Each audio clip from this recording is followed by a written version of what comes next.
People deluded, I'm back again. Come on, Ian, bro. Come on.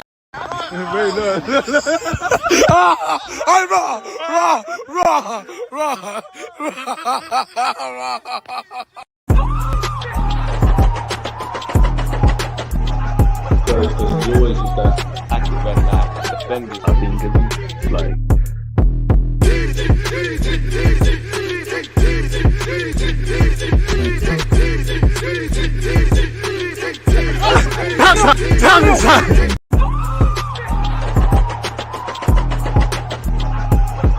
You always just that active and that defending. I think it's like.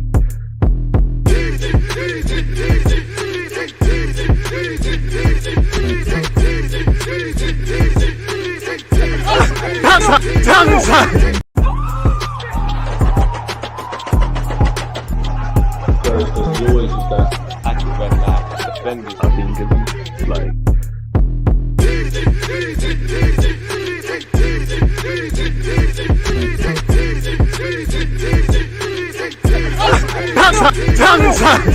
People deluded, I'm back again. Come on, Ian, bro. Come on.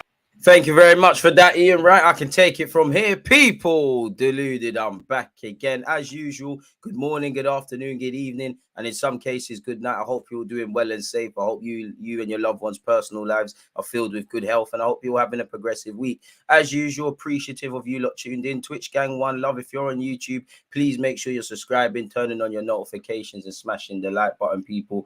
Obviously, the result is one thing, but I think we had a rather good watch along yesterday, and we've had quite a lot of decent ones.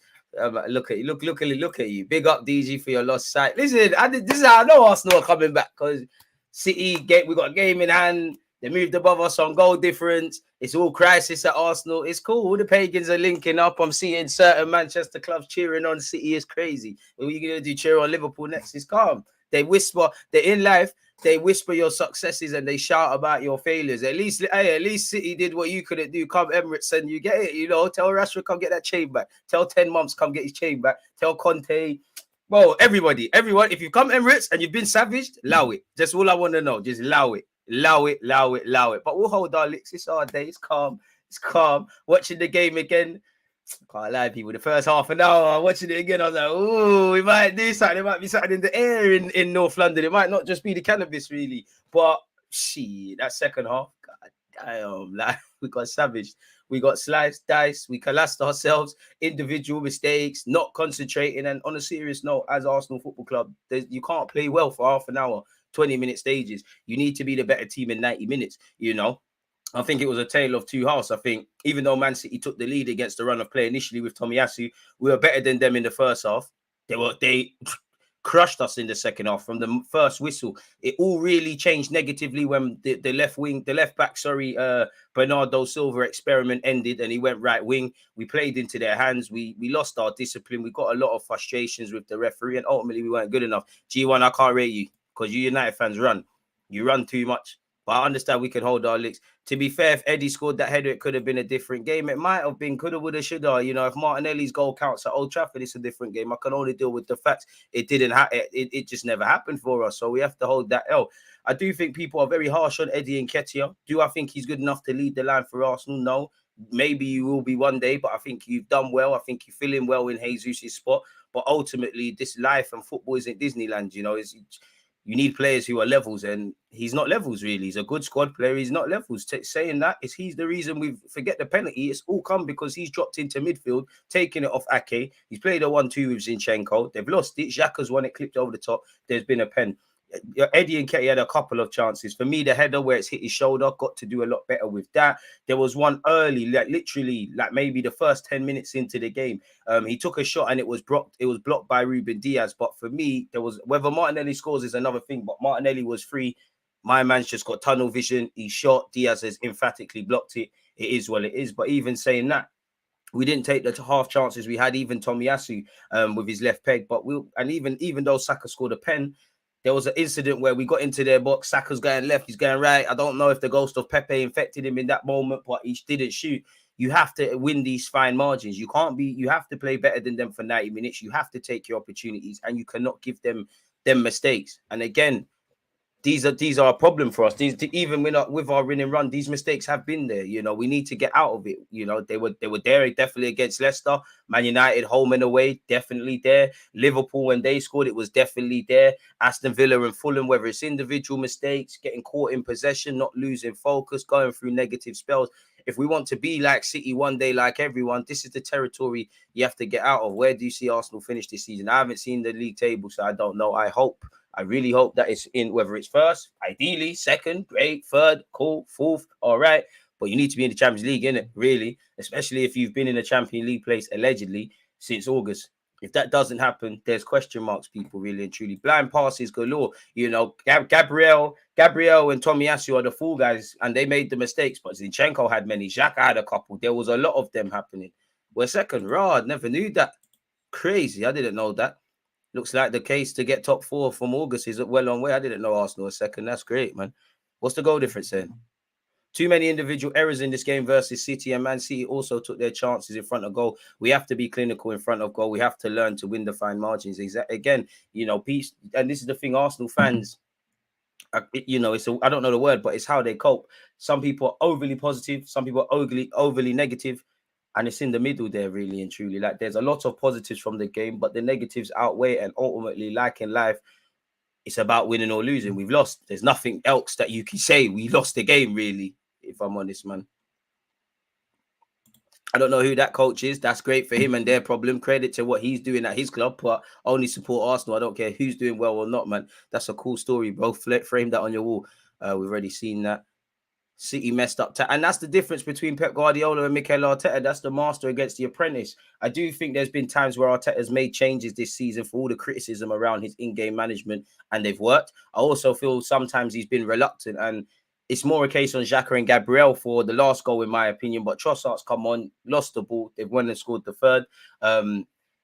Again, like at Old Trafford away, like at Newcastle, breaking down low blocks, Everton to a degree, and obviously City.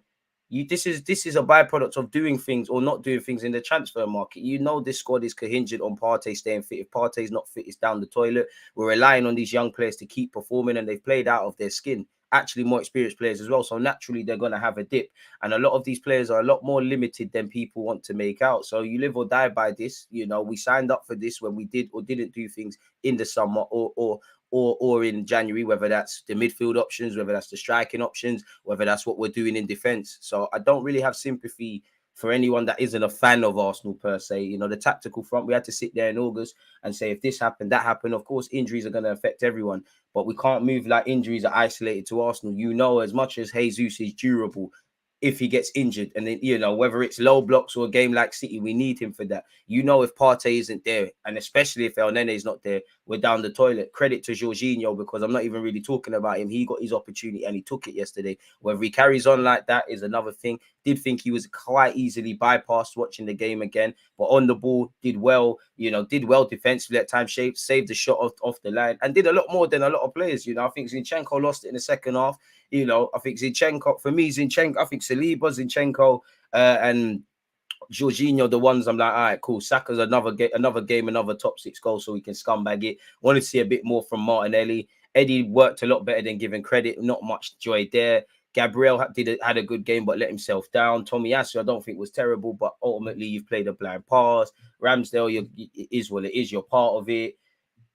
Yeah, man, just evident limitations on certain players, really and truly. And what I would say, it could be a lot better. It could be a lot worse. We can't sit here and feel sorry for ourselves. You know, you're second on goal difference. There's been previous years where performances like that have been put in and we're languishing in the bottom, well, in the top half of the table, and we're inconsistent. You know, we've had a terrible run of form. Let's reset. Let's go again, because the world doesn't care. As I said with Everton, the world don't care that you need 3 points. The world doesn't care that you need to react to Everton playing Brentford. The world doesn't give a flying monkeys about Man City. You've got Unai Emery against Aston Villa, and this is probably the best time to play Arsenal, licking their wounds, negative form, maybe feeling sorry for themselves. Maybe Mikel Arteta is having some doubts about certain players, really. So it is what it is, man. Mistakes happen. We just have to move on with it. The City game's gone. You just got to be, pardon me, 10 times better. And there's been games we've won. You know, again, you lot that were part of the watch along. I said I'm watching the last half an hour in particular. That was kind of the turning point when you saw them go to a back four, and ultimately, you know, that's where we've conceded. That's where it went down the toilet to a degree last 15 minutes against Brentford. That's where it went down the toilet against Everton. We caught life against United at the Emirates, but we conceded a goal after quickly scoring. You know, there was a lot of positives, I'm not going to lie, but ultimately, the one major negative is you didn't take 3 points. So I might as well offer my extended thoughts. If I start with the negatives, ultimately, silly mistakes, not clinical. We had like one shot on target. That's the pen. You've got to be brave. We all know with the City team, as great as they are, they're at their worst when you ask questions. And I think it was a superb first half. You know, Odegaard, it was like two different players. You was doing a madness in the first half, watching that game again. Like everyone at Arsenal, went down the toilet in the second half. Got to take your half chances. You know, I would love to have seen more chances created. I don't think Edison had too much to do. Obviously, all he was doing was time wasting, knocking it into the channels, and he had a penalty to try and save as well. We had half chances. Tomiyasu, Eddie Nketiah definitely had a few. Bukayo Saka, we didn't take them. You don't take them, you can't get anything out of City, really and truly. You need to be clinical. Really. So we're not taking half chances. We're not creating enough. We're not clinical in that regards. Another game where we've thrown it away in the last half an hour for me. Ultimately, the woeful record against Man City continues. You know, we had quite a good record at home at the Emirates generally this season. That's gone. It's now 11 games without a victory against Man City. Unacceptable, really. Decision making terrible, really. As I said, the 11th minute, Eddie Nketiah should have passed the ball, but instead he was like a deer in the headlights. He was intent on scoring, didn't even have a chance because Diaz absolutely clamped him. And Eddie Nketiah need to do a bit more. I think it raises, again, there's a lot more limitations on these players than some may be believed. That's not a criticism, but again, this midfield needs to evolve. You know, I love certain centre backs. If they keep making these mistakes, we might have to get to a scenario where you get demoted or we bring in players who are more switched on. Again, it was like watching two different teams. We started the first half very well. You know, we was on to them. We weren't letting them play out from the back. They were frustrating us. They were time wasting. Obviously, we let ourselves down with the mistake, quickly got ourselves back in the game. It was like watching two different teams. I don't know what was said between all of these boys in the change rooms. I don't know if it was fear. I don't know if it was fatigue. I don't know if it was immaturity, which I think immaturity is a theme in this game. Either way, it was like watching the game again. It's like two very different teams. It's like we looked a bit out of gas and we didn't take the warning signs. Like even Gabriel, we bust case with that penalty, but you should be switched on a bit more. Man are playing blind passes. And Gabriel and Tomiyasu are playing blind passes and it's been punished, but there was a number of those flying out throughout the team, really, and they've got to arrest that. Obviously, players individually and collectively, we lost form, but we need to keep going. 5 positive results don't make you a good team. 3 to 5 negative games don't make you a bad team. Get on with it. Stop feeling sorry for yourselves. Lick your wounds. Past brings regret. Future brings uncertainty. There's no time like the present. Get up today and try to put this right. Because if anyone feels sorry for yourselves, tell Arteta so you don't travel to Birmingham. Because Aston Villa don't give a flying monkeys. Emery does not give a flying monkeys. I don't care. I've got great sympathy for these guys. But this is reality. This is life. Really. You lost a game of football, so what? You know? If you show incompetencies in some other jobs, you might not have a job. And in today's living crisis, do you really want that? You're in a privileged position. Hold yourself accountable, but go again, people. Once again, from they switched to a back four, it was done. Second half, it was really done from the kickoff, really. Last 30 minutes in particular, I feel it was boys against men. We lost our heads. We showed immaturity, was getting frustrated with the ref. We stopped marking. We stopped covering areas. We stopped trying to win our 1v1 battles. Not intentionally, but this is what I saw, people. You know, we're getting caught on the ball a lot as well. You need to focus. You need to take your half chances. That's the negatives for me. If I look at the positives, as I said, very strong opening 15 minutes /45. You know, we stopped City playing out from the back. There were elements of going toe to toe. There were elements of them just time wasting and hitting it in the channels. To a degree, I want us to be able to do that because if I'm City, obviously the Emirates is buzzing as it has been this season. Their form is on the floor. Arsenal's form is on the floor. You're going to want to silence the crowd, not like they did that. That's something we've got to learn. So there were elements of going toe-to-toe with City. But since Arteta's come into this club, we have seen that in big games. It needs to correlate to actually winning where we've got a decent record against the top 6 based on this year. Obviously, Haaland's popped his cherry against us as well. I thought actually, watching it as a neutral, I think Haaland did well because in the other top 6 games, he was just standing still. As you saw, he was provoking Tomiyasu, he was pulling his shirts, he was making the traditional striker runs, he was dropping out wide, he was kind of dropping sometimes into Kevin De Bruyne's position and letting Kevin run forward, as you saw for the goal. So yeah, people. As I said, like that's kind of what I would look at. I think it could be worse. End of the day, you sit second allegedly on goal difference. I'm not even talking about winning leagues. It could be a lot worse. You've got a game in hand. You still sit within a top 4 place. Get on with it. If you feel sorry for yourselves and you're going to make it harder than it needs to be, really and truly. I thought Saliba did quite well in particular as well. Obviously, a good reaction from the Ivan Toney saga. So yeah, man, apart from really showing a good reaction from Tomiyasu's mistake, I love to see Odegaard slapping his face and telling him get on with it, and just a really strong opening 45. Ultimately, there isn't too much with it because you got to win games. You know, we've dropped a lot of for Arsenal in terms of the top 4 race. If we've done quite well. If for some of you that genuinely believe Arsenal can win the league title, you look at it's probably 10 to 15 points drop now. Some points drop from losing positions, some due to naivety, some due to refereeing decisions going against us, but ultimately not doing well enough in the 90 minutes. This is the bar, really, really and truly. And you've got to take your chances. Like the 21st minute, Eddie Nketiah. Again, first time I saw that, I thought I was being very harsh on him, asking him to bag that header. Watching it again, you've got to hit the target. It's hit your shoulder. The man them don't like the header, but you get the point, really and truly. So if we look at it from a tactical point of view as well, keep your thoughts coming. Don't forget to smash the like button. I actually need my notes in front of me, people. Again, what can you say about Pep? Fluid system, you know, it's dropping as a 4-3-3, a 3-2-4-1, 4-2-3-1. Bernardo's playing left back. Then the minute he went right wing, we knew it was peak for us. You know, there was a lot of you can't not admire what Pep Guardiola does, and that's why they're the biggest and baddest in the league, essentially, people. That's why they're the biggest and baddest in the league, essentially. Where is it now? Where is the first one? Where's the first one? Where's the first one? Here we go. Now, where's StreamYard? Now, if we look at it from a tactical point of view, people, if I share my screen with you lot, first one, if you go and watch the game again, initially, obviously, we're pretending they're centre halves there. We're pressing them high. We're trying to win our individual battles. City are not really getting let out. But if you go and watch that goal again, there's an incident where Edison tries to kick it. Grealish drops short. Tomiyasu actually goes there. He nicks it in front. And then it comes to nothing. But then he does it again, people. Like as in Edison does it again. As you saw, time wasting and knocking it into the channels. Not so much from Mahrez. He had a quiet day, really, against us. But if you remember, it's got knocked into the channels. And this is the difference. Off the ball. Haaland's swapped places with Kevin De Bruyne, focusing on Jack Grealish and Kevin De Bruyne. Kevin De Bruyne has again, we've been forced into these errors. I think both teams press well, and for Arsenal, for a team that's claiming to be playing out from the back, we let ourselves down. Kevin is shown why he's a great player, because he's expecting Grealish to get there. If you remember, the ball is knocked into the channels, people. He's expecting Grealish to win that. Now, 9 times out of 10, as shaky as it was from Tomiyasu, it probably does find the man. Or what you're asking for with Tomiyasu, can you just put out for a throw-in, eliminate risk? But he didn't. This was the one time that it weren't. He's played a stupid game. He's won a stupid prize. Kevin De Bruyne expects that to happen. Before you know, it's too late. Now, with Ramsdale, I thought he was expecting, personally, it to come back from Tomiyasu into him. But it didn't. And if I'm harsh, maybe if Ramsdale's a bit, again, excluding that, maybe if Ramsdale stays on his line, Kevin probably still bags, but obviously he needs to advance closer to goal. That doesn't happen. Kevin De Bruyne chips him.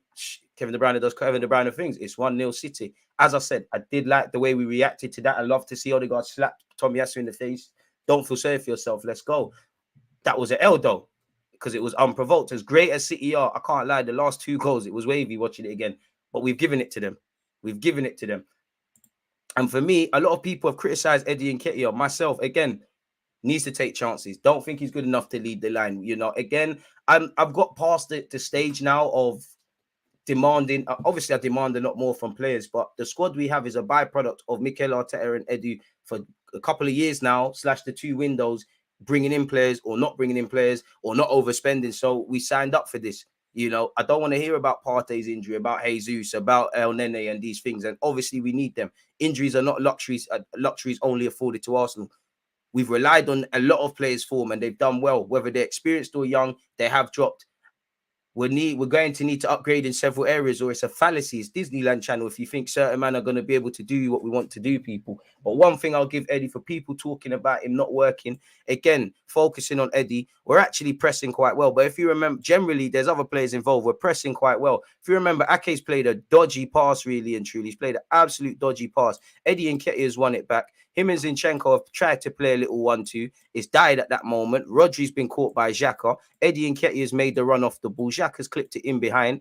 not the bring the ball. Xhaka has clipped it in behind, and as you saw, Edison took him out. And the one smart thing Eddie and Nketiah did. Do I really think that's a pen? No, but in the current day, it is. He got none of the ball. Eddie's played the ball first. He's taking the man penalty in it really, and there were elements of us actually passing quite well through City, but there can't be elements. You need to be the better team, and regardless of what we say, Arteta needs to look at what he's doing against Pep, master against apprentice, because, Brentford have pulled off a result against City. United have pulled off a result against City. Spurs have pulled off a result against City. And there's a couple draws there. Why ain't we? Why is Haaland, as great as Haaland is, and we're going to get onto him, fantastic striker, why have them man kept him quiet and we ain't? Where's the question marks there? Again, I'm being a bit harsh, but this is it. So, yeah, we've got ourselves back in the game. You know what Bukayo Saka was doing. I don't know what Edison was doing, trying to point to. Don't tempt Saka. We only miss penalties for England. We don't know about none of that. So, yeah, people. Obviously, what goal was this?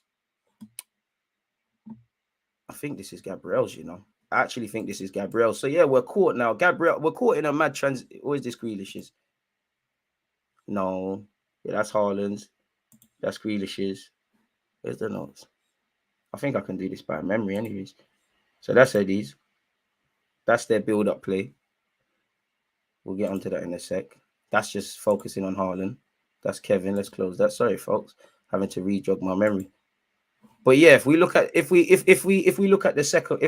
second one, people, we're playing with fire. We're playing with fire. We're absolutely playing with fire. We're caught a bit on the transition for Grealish's goal. If I'm completely honest, again, we've won the ball back. Sometimes just put your foot through it, like Gabriel. He's doing a madness. Bernardo Silva's won it back. I believe it's gone. If I can remember correctly, it's gone into Rodri. What did my net say? Fees Haaland, Saliba, forced to react. Yeah, it's gone into Rodri, and they're already on their bike. It's gone into Rodri. Kevin De Bruyne has now got it, And at that point, we're in trouble. At that point, folks, we're in trouble. Like we're reacting, we're disillusioned with things, pretending that this is actually a phase of play now. We're absolutely disillusioned. Tomiyasu again. Maybe if Saka's there, maybe a better defensive side says, you know what, Tomiyasu, go and get narrow. Saka will cover for Grealish, but that weren't the case. That weren't the case against them, man. We're reactive now at this point. We're chasing shadows. Tomiyasu's caught probably over covering. Sorry, folks, advancing play a bit, and then obviously Grealish has come into it now.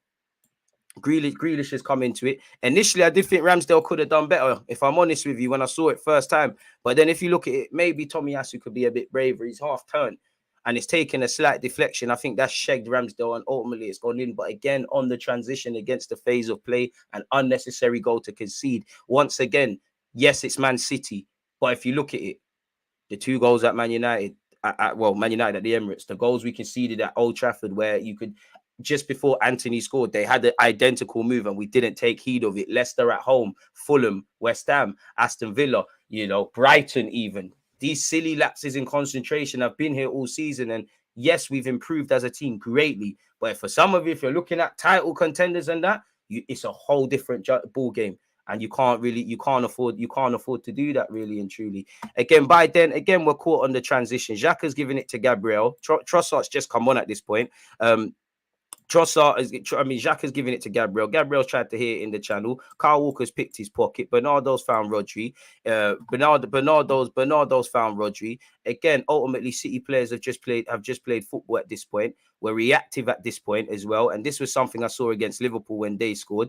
No, not a single centre-back was aware of Haaland at this point. Obviously, they've advanced play.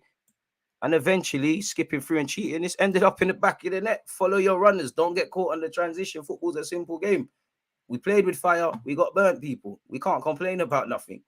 And that's why we got collapsed. I have to big up Haaland because Haaland was dropping deep. He was pulling Tomiyasu's shirt. He was over there. Haaland was lit, man. Haaland tried to play like a false nine yesterday. And it looked like him and Pep sat there and said, you can't just stand still anymore. That worked. Bernardo Silva, once they went to a back four, we're in trouble. We're in big trouble. Initially, they couldn't get out.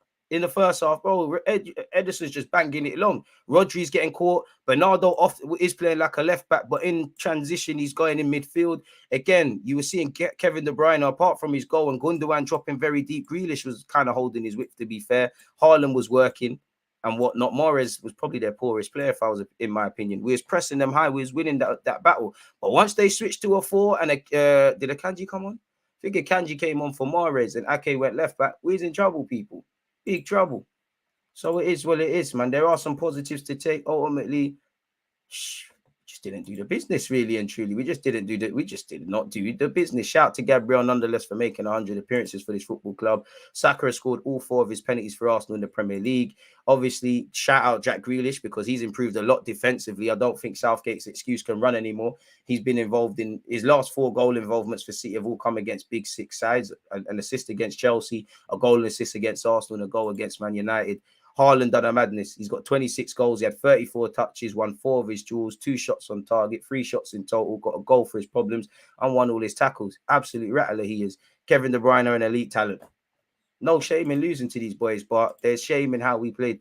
Man City have recorded their lowest points total in the Premier League under Pep Guardiola for possession, passing accuracy, and successful passes. That's great. Our press was good. Our man marking was good at times. Our intention was good in the first half, but over 90 minutes, all I see is that's a positive to take. That's something to build upon. But I'm not sure Pep would swap the statistics for some 3 points in it. You get the 3 points first, then you look at this jazz. Once again, since Arteta has come into this club, we know we can play better. We haven't always got the results, but we know we've given top 6 sides a game. It needs to correlate to points, which it has done fairly this season. City recorded their lowest totals for possession, passing accuracy, and successful passes in a Premier League match under Pep Guardiola against Arsenal tonight. Obviously, Arteta knows the thing in it, so it makes sense, really and truly. Again, we have lost our last 11 league games in a row against City. Bloody hell, our worst run of defeats against a single opponent is peak. Points against City since Arsenal last got a result against them. United have taken 17, Spurs 16, Liverpool 13, Chelsea 12, Palace 9, Wolves 7, 6 from Leicester, Newcastle and Southampton 5 apiece. Leeds have taken 4, Norwich, Brighton and Brentford have taken 3, 2 points from Everton and West Ham. And boy, yeah, even Villa, Burnley, Huddersfield, Middlesbrough and West Brom. It is what it is. Arsenal haven't gone 4 Premier League games without a win since December 2020. Going to need to man up and get with it.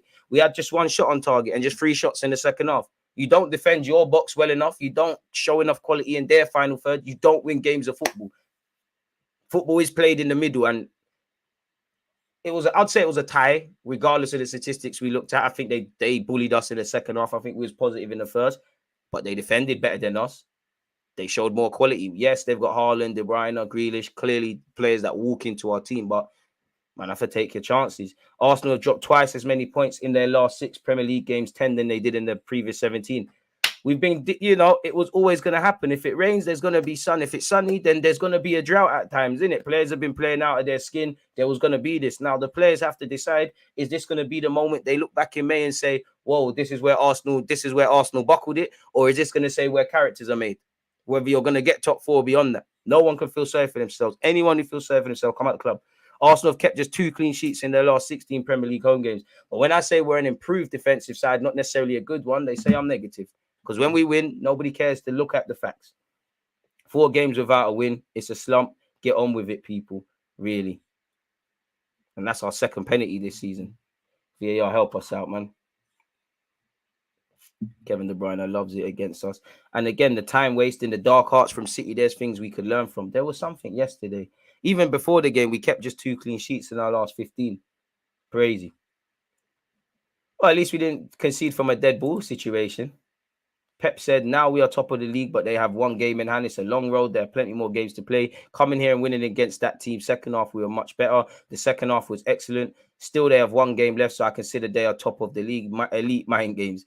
Still many games to play, many games. It's difficult for everyone, but what is important is we've come here a few weeks ago, maybe 8, 9 points behind. Losing here would almost be over. And now for a fact that they dropped points, we come here for the chance to be close. We won the game, and yes, we are there. Many games to play. The most important thing is this victory against this team in this stadium. We're too immature to win the Premier League. I've been saying this. We have another game in 3 days, then the Champions League. There's many, many games to play for everyone. Boy, we'll have to see, man. We'll have to see. And I mean, Pep had some comments to say as well, people. Where's his comments about them being the better team? It was quite intriguing. And I don't respect the fans that threw the bottle like Kevin De Bruyne. I'll keep it to yourself. If you're going to do something to someone when they're directly in your face, why do the coward thing? Where is the Guardiola comments, man? We've seen that already. There was a comment about we're the better team or something. I think it was very interesting. Shout out Jack Grealish and Ruben Diaz as well. Got absolutely sourced, mate. We got sourced. But I'm not going to be able to find that. But yeah, man. Away from that, Martin Odegaard has spoken, people. He has said on the frustrating result, he has said, we know there's a long way to go. We said it after every game we've won. We have to keep calm, stay calm, keep working hard, take it game by game. It's the same now when you lose. We just need to come back on Saturday and get a win again. That's all that matters. The good thing is that the next one comes around very quickly. We've been saying that. We said that last week. Just change the chip, look for the next one and come back. Amen. Said it was a good game between two teams, an unbelievable atmosphere. It was nice to play in, but of course, a frustrating result. I think we did a lot of good things, but in front of goal, we weren't good enough. That's frustrating. But at the same time, we did a lot of good things. So we have to take those. I think everyone had a feeling that we were doing well at halftime and that we had a lot of space to play in. We needed a few adjustments to improve things. In general, I thought the game we played was pretty okay, but in front of goal, it wasn't good enough. Neither was it in the defensive third. Thank you so much to everyone who came and for everything they did to help us today. We'll work very hard to give them something to hopefully be happy about on Saturday. I don't like hope in this life. Arteta left ruin errors. Let's see exactly what he said. In fact, I'm Aaron Barry. Appreciate you lot. I love Eddie, but his limitations have been evident over the last few games. I'm at the point now, bro, big up Eddie. You get praise and critique, but anyone that we have that about, who's picking these players? Who's assigned them? Because when you sit there in August, you have to sit, and obviously people are trying to bring people in the market and all of that jazz. But if you don't bring people in, you're sitting there and saying in August, okay, this happens, we're going with that. So there's no excuses. Man, have to get on with it. We gifted them 2 goals and was lacking in the final third. Xhaka was poor in midfield and Eddie up front. The ref was poor. How many times does Saka need to get fouled before the ref books someone? We need to shuffle the pack next game. Want to see Tierney Trossard starting. Big up yourself, Kay. I hate that Jesus excuse. He's been out for a while. We've coped. And this is the thing. It don't even. I'm not saying it's wrong, but a few weeks ago, fans were there chatting nonsense. Oh my God, Jesus ain't even going to get in the team again, and now it's flipping at a hat. Really, Martinelli must do better as well. I felt we should have exploited the wings much more. There are so many times when we could have got it wide quickly, especially to Gabby. Away to City and Liverpool are definitely dangers, and maybe Newcastle, although they don't score many. Realistically, there's a lot of points otherwise for Arsenal to win. It has to be, but points have to correlate to, these games have to correlate to points on the board. Interesting. Pep said Spurs is 5-4-1, takes Kevin De Bruyne out the game, maybe an avenue to exploit at the Etihad. We're a lot more expansive than Spurs, so the game's going to be open, really and truly. That's why you get the crazy game that United had against them and the crazy game we had against them, and Spurs got a one and a victory and a loss. We're open as a team, really, and we're a lot more naive than Spurs, even though they're shoddy defensively. Mikel Arteta said, big up you lot, people. Make sure you're smashing the like button. It was an incredible atmosphere to play in and a huge battle. A battle that in many moments we felt that we could win and we threw it away. It's a big shame for the goals we gave them. We gave them 3 goals, and obviously for the big chances that we created and didn't put away. We give teams goals every week, if I'm honest. We cannot give anything away. We gave them 3 goals. You don't do that against City. 99 times out of 100, you're going to lose the game. And we still had 3 big chances, and we didn't put them away. When that happens, you have 0 chance to win. It made me proud, the level we have raised today against probably the best team in the world, when they're able to play at the level with the players that we have. We have matched that level, and believe me, that's really difficult to do against this team. It is, but 3 points, my brother. There's still a huge marathon to go for every single team. We have a huge battle now on Saturday again to keep going, but the team continues to perform and play this way. We need to improve the efficiency in the box, that's for sure. We want to get more points. The atmosphere right from the beginning was electric. They drove the team. Hopefully we gave them hope and joy. I'm not sure about the joy, but it's a shame because we really wanted to get the points with them. We wanted that as well. Don't you worry about that, Mikel, but it weren't our day. Every word from Mikel Arteta's presser. On the errors, that's the frustration. It's exceptionally difficult to play at the level they require you to play at to have the chance to win. I think we've done it, and in many moments we had them. But if you give 3 goals the way we did, just give them the game. And especially when you don't put the big chances that we had away, the margin of error for them is almost 0. It's a shame because we really had them. It's a shame because you got to go to the Etihad where the pressure cookers, whether Arsenal is still in the title race or not, the pressure cooker is going to be up. It's a shame because, had you have not dropped points from winning positions against Brentford or Southampton, had we have been able to break down a low block in Newcastle, had we have had some half-decent centre mids in September against Man United, boy, I don't know what it might be saying, innit? Hindsight's a wonderful thing. Everyone's a genius in hindsight. But, boy, I don't know. Had you have got 6 points in these, had you have turned up against Everton, Remember, it's about giving yourself a ground to fall upon. And we've had a fast start to the season initially. Now we're having a wobble. As I said, there's still something there, whether it's Champions League or beyond. In previous years, but we could be languishing in 6th, 7th, and all of these things.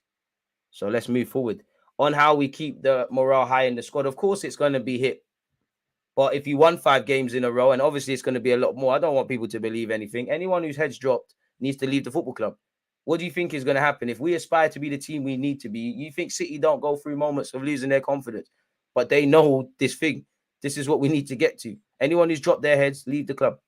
Because that's the mentality we're trying to get rid of. And my heart bleeds for you, you know, but this ain't Disney Channel. No one is going to give you anything in life, much like the Premier League. Just move on and realize why we lost the game. We lost it, and I think we lost it. Well, we did. We have to move on because the performance was there in many situations, not where it mattered. For our team to play at the level that we have to play to reach that is very difficult. And the boys did exceptionally well. The atmosphere was just incredible. And the shame is just that we didn't get the points. On City controlling matters in the second half, we got regulated. Even before they switched to a back four. The back four was just the icing on top of the cake. It was, I don't know what Arsenal team came out in the second half, but it can't have been the same one in the first. It's probably a combination. We did a lot of simple things wrong and put ourselves in trouble. Gabriel was out and we played a quick free kick and suddenly we're in trouble. We gave it away in areas that are impossible to give the ball away in against them if you don't want your goal to be threatened. On Partey's injury affecting the team, we don't know. It's what happens. It's part of football. There are no excuses. I think Jorginho played a really good game and we'll have to assess Thomas to see how bad it is. To be brutally honest, if Partey's fit, then there has to be a legit case for Granit Xhaka to come out of the team, even though he was involved in the pen, and Jorginho and Partey. Because on one hand, Xhaka's a big character, but I said it before the game. For me, you've been a bit woeful last 3-4 games or so. And I said before the game, if you don't turn up against City, regardless of Unai Emery and us needing Xhaka's mentality, same way, obviously, Tomiyasu didn't take his chance, but Benjamin White got clipped and Martinelli might get clipped for Trossard. I think you've got to assess that area. Because Arsenal are not going to improve with Xhaka and Partey as our midfield pairing. Make no mistake, it's a good partnership. It can be used in the Champions League next year. It's done well in this year. But with Partey's injury and Xhaka's limitations, no matter how much he's played out of his skin, I'm not saying to sell them, that's not going to get us where we need to. And our midfield options are not going to get us where we need to. As much as I like El Nene, we shouldn't be missing El Nene. El Nene would, I'd probably still would have got collapsed, but I would have loved to have had him yesterday. There's no El Nene, there's no Partey, there's no number 6. Yes, Jorginho's come in. He's done a lot better. He's more cultural. Don't get twisted. Jorginho got bypassed quite a lot yesterday, but he had a very good game.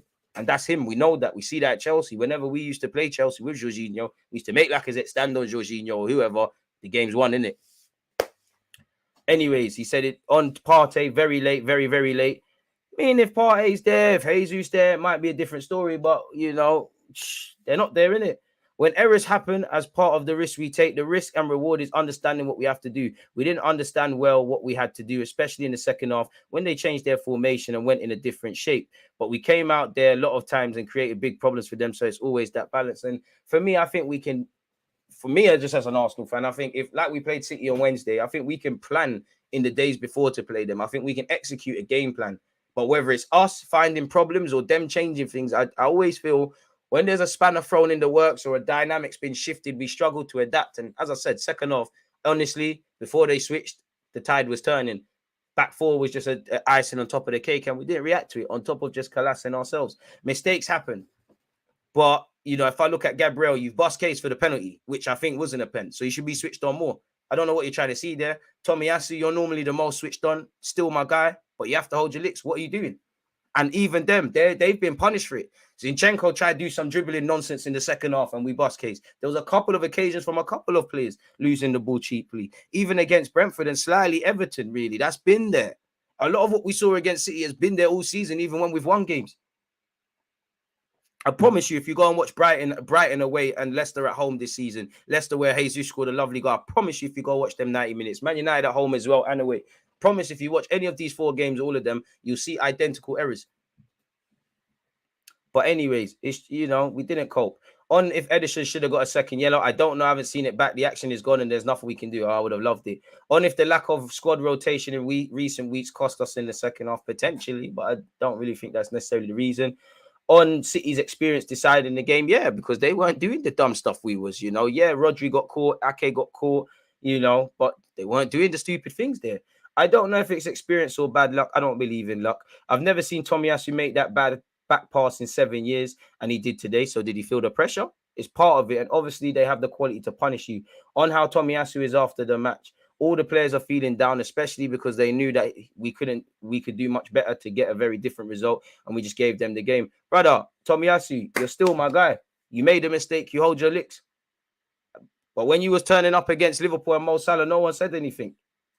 Mistakes happen, man. We go again. You're still my guy. Anyways, but he probably shouldn't play against Villa, innit? The same argument as to why he played against Liverpool here and we won. That was in relation to Tomiyasu. Obviously, a lot of people were saying, myself included, Tomiyasu should get a look in because Ben White's been a bit meaty. Ben White's, probably bust case because Tomiyasu, you might have to hold the bench, really, just because you're just a madman yesterday, innit? He then said on how he picks the players up after this defeat. They have to pick themselves up. We have to pick the points up because the performances are there. Are they? For sure, what we've done today against this team, believe me, this wasn't the game that they wanted to play, but we wanted the points and we didn't get them. And at the end, the games are decided in the box. There you have it. We have given too much away today. We weren't ruthless enough to convert our chances, and that's where we have to improve. He then said, psychologically, there's a marathon still. So psychologically, there's very far to go. I said it at the start. I said it 3 months ago, and I'll say it today. It's about tomorrow. And the most important thing is how we are tomorrow, and focus on that, because the rest of the things, we don't know what is going to happen. On City pushing high in the second half, yeah, that's something they did, bro. They pressed us into oblivion. I think Zinchenko was quite good. But even this Zinchenko thing, every team to a degree gets found out. Zinchenko at left back doing that false midfielder stuff should be a compliment. If you're going against Arsenal, you get him. You make sure Martinelli and Saka have to drop deep for the ball. The game's kind of won. They will give you chances. Unfortunately, Arsenal will give you chances. And that's where we found ourselves, people. Get your opinions and whatnot in. But that is why we found ourselves in what we found ourselves in. At least it's a more respectable scoreline. The last 3 games against City, this fixture last year, the FA Cup, and obviously last night, have been a lot better, but fundamentally they've all been losses. They've all been losses. That's the beauty of life, man. There's just cold-hearted facts you have to address. Really. What else are you lot saying? Naivety and critical points in the game, even when we win games, was there to see, and it showed in this game. Got to get back to winning track at Villa on Saturday. I hear that. It's mainly just the blind passes because you're playing stupid games. It's time for Trossard to start or put in false 9 to somewhat implicate what Jesus does. Not saying he does here, people, to help out Martinelli. We gifted them 2 goals and was lacking in the final third. Xhaka was poor in midfield and Eddie up front. The ref was poor. How many times does Saka need to get fouled before the rest book someone? I mean, we've got to start being a bit nastier like them. His inability to beat a man and drive with the ball killed us in the second half. Also, errors were due to him not showing enough for the ball and other players being forced to do things they don't do. That's Jorginho. Fair enough. This game just showed the levels fans are trying to brag about. City 36% possession as a positive thing. This is one thing I don't like our fan base doing about losses. Possession only matters when you do stuff with it. Shout out CS. Jorginho had a good game for me along with Saliba. Zinchenko had an average game. Too many below average performances from players. Again, we're watching Barcelona, Man United, people.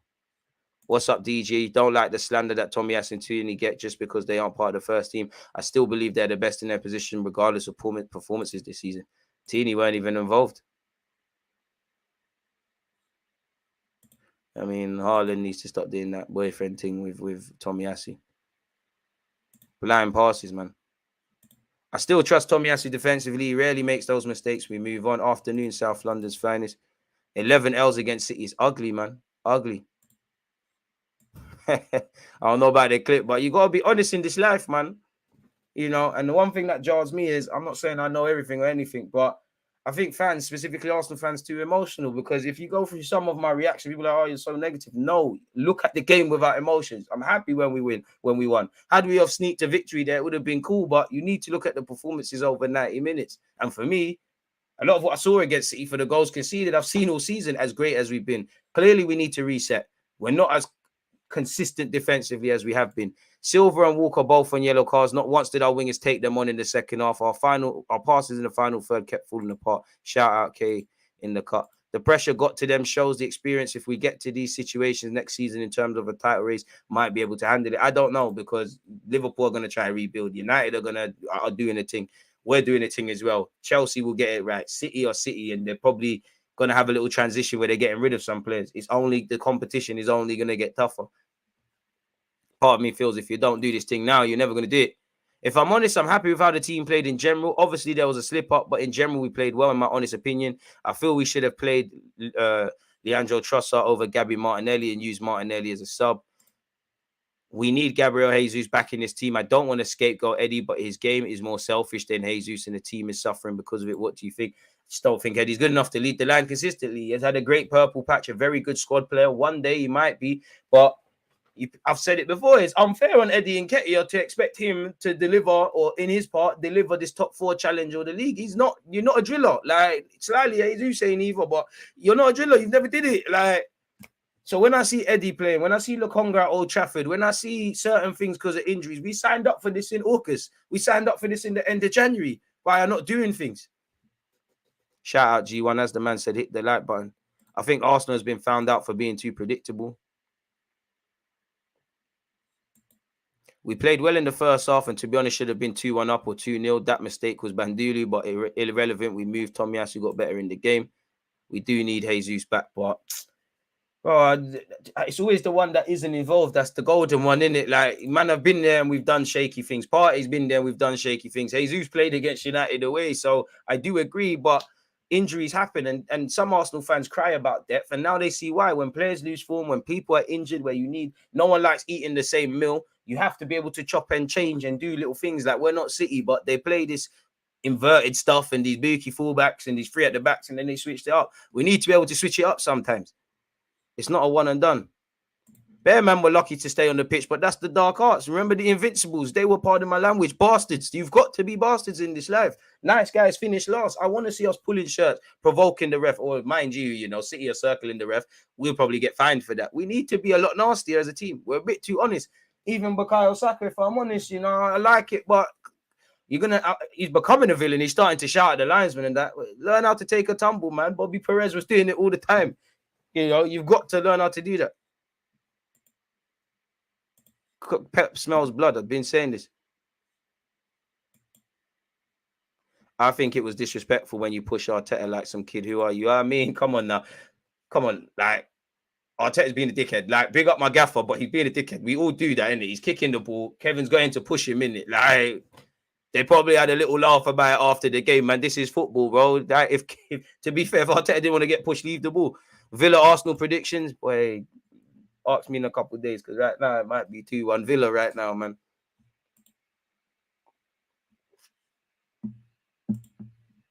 Kicking all game, and that's what we've got to do. You've got to learn to be nasty. Xhaka for Zinchenko, Eddie for Trossard.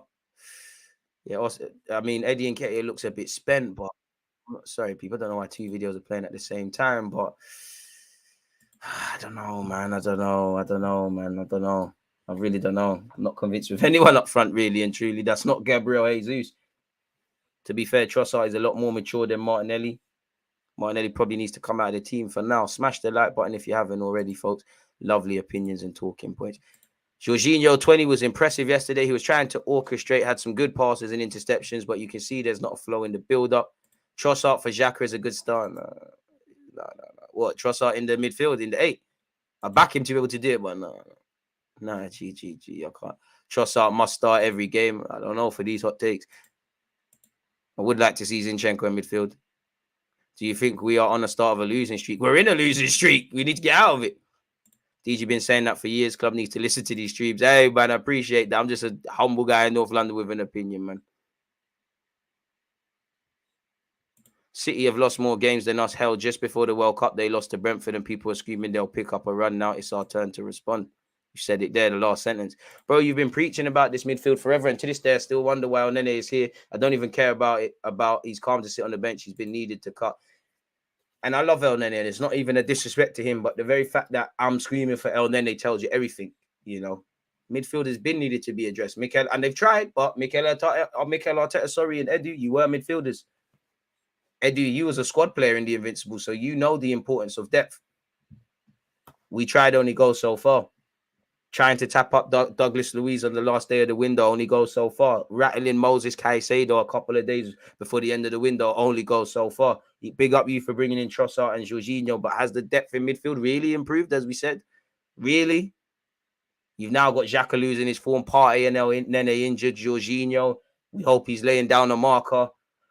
You're going to have to flirt between the Fabio Vieiras, the Odegaards, the Zinchenko's in midfield. You know, I think it's getting to the time of Zinchenko in midfield.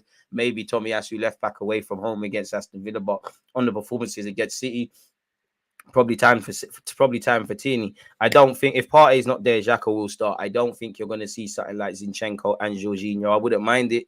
And without a form, think this is the time to try things, but I don't think you're going to see that. We need to upgrade on Xhaka and Partey due to the reasons. They should be part of the squad.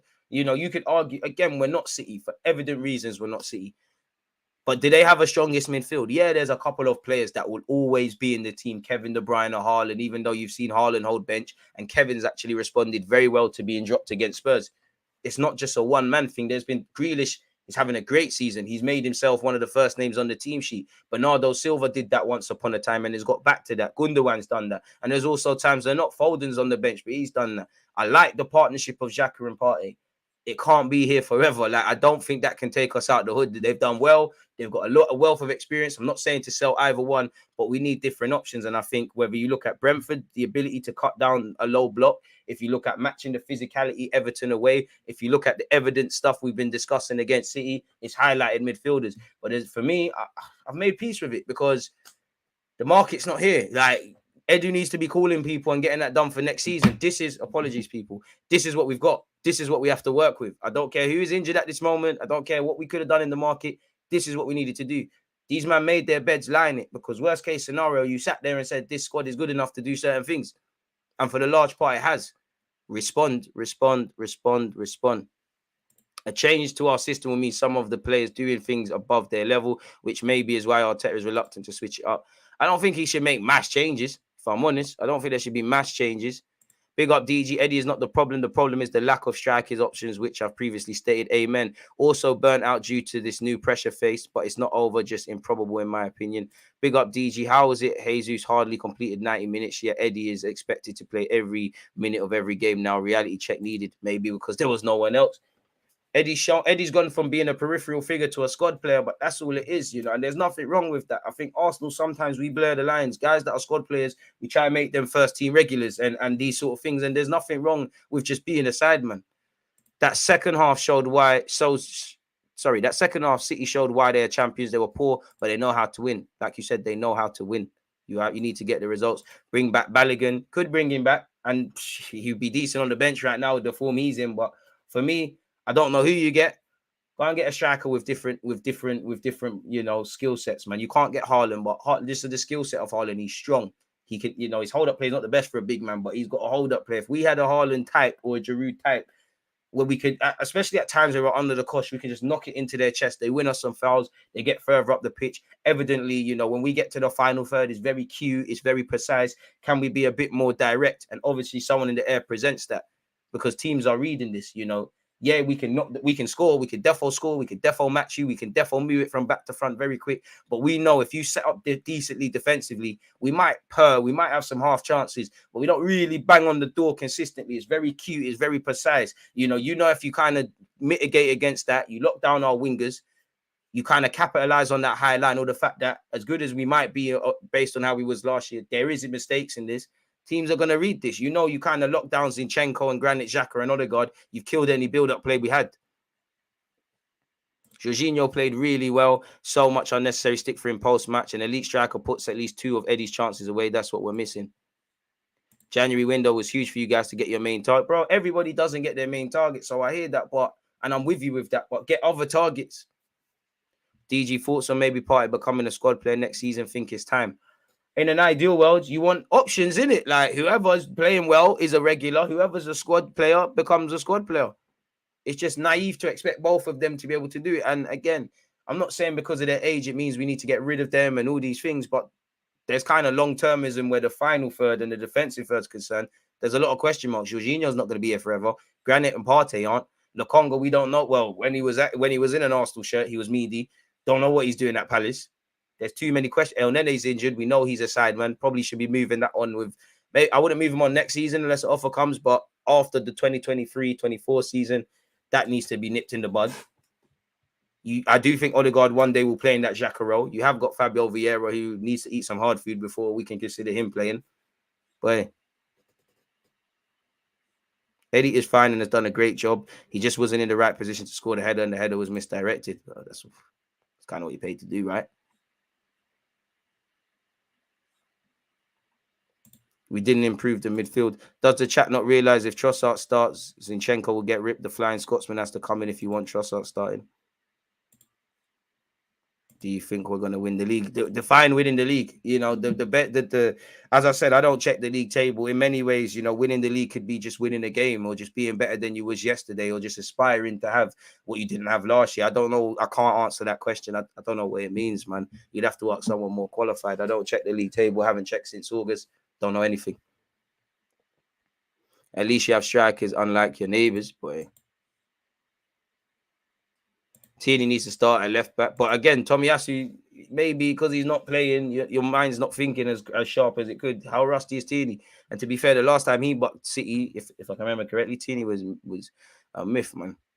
Haaland strikes fear into defenders. Tony does that too, as he should, you know, rise to it. Would you take Litoro Martinez, DJ, or is he's too similar? I would, but the thing with Litoro, I don't know if while you're in good form, I don't know if you've got the capacity to score consistent goals. And he looks like he needs, or every striker needs service and supporting cast.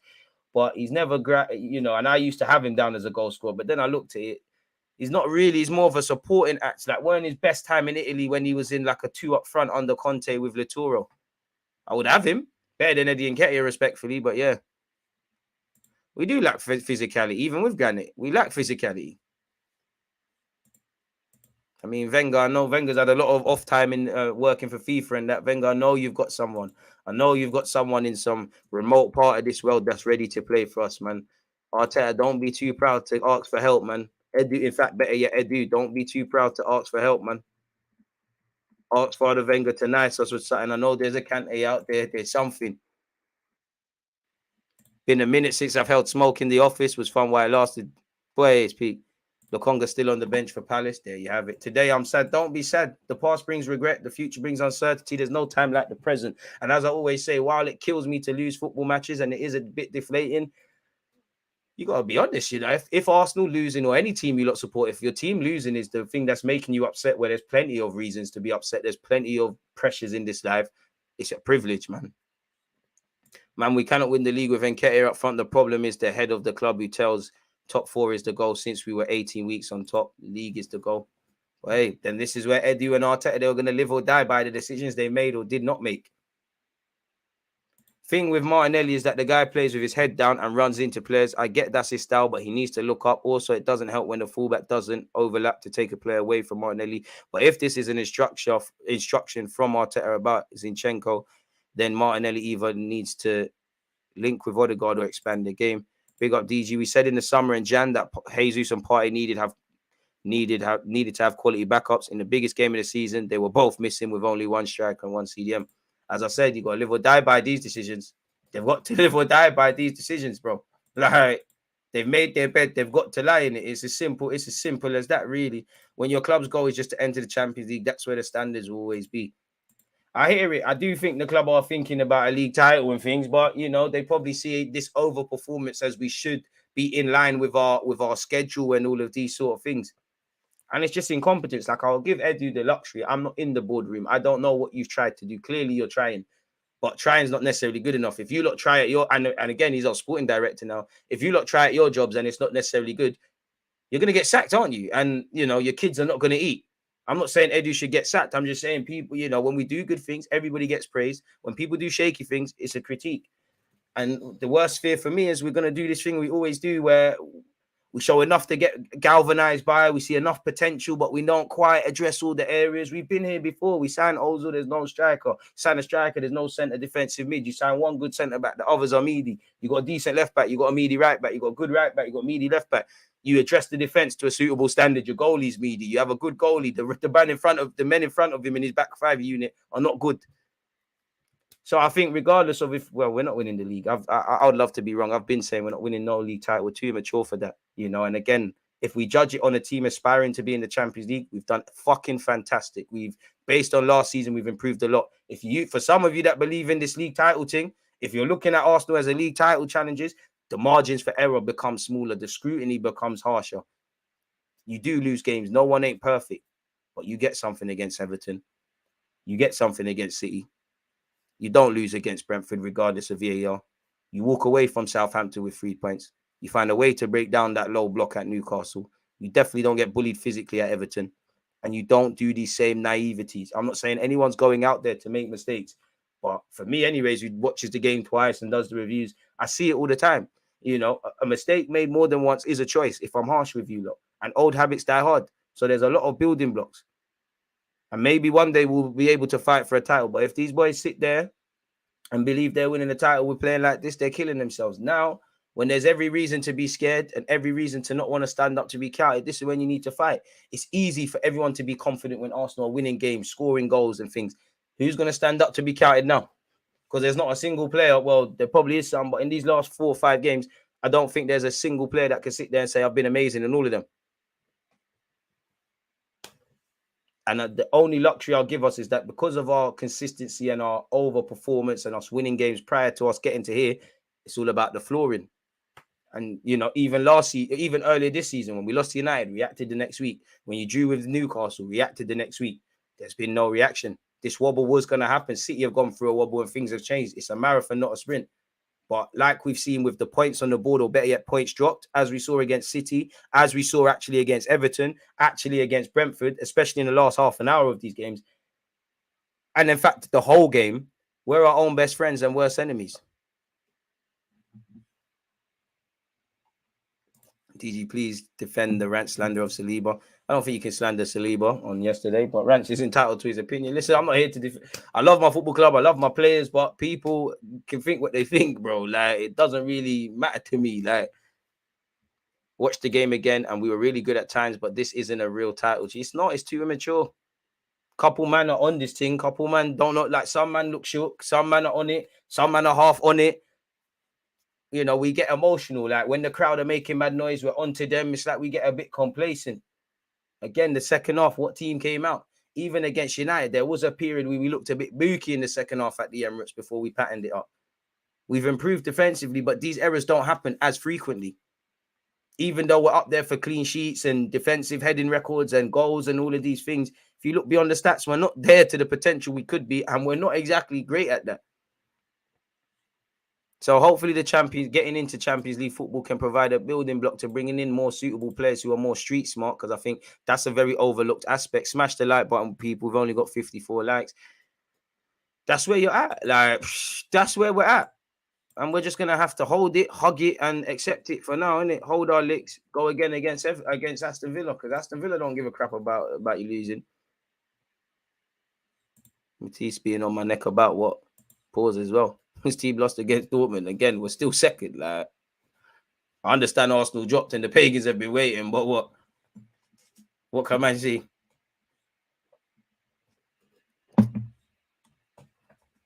Okay. We need maximum points from our next run of games if we want to win this league. What is our next run of games as well? I see that, people. Keep your thoughts coming then.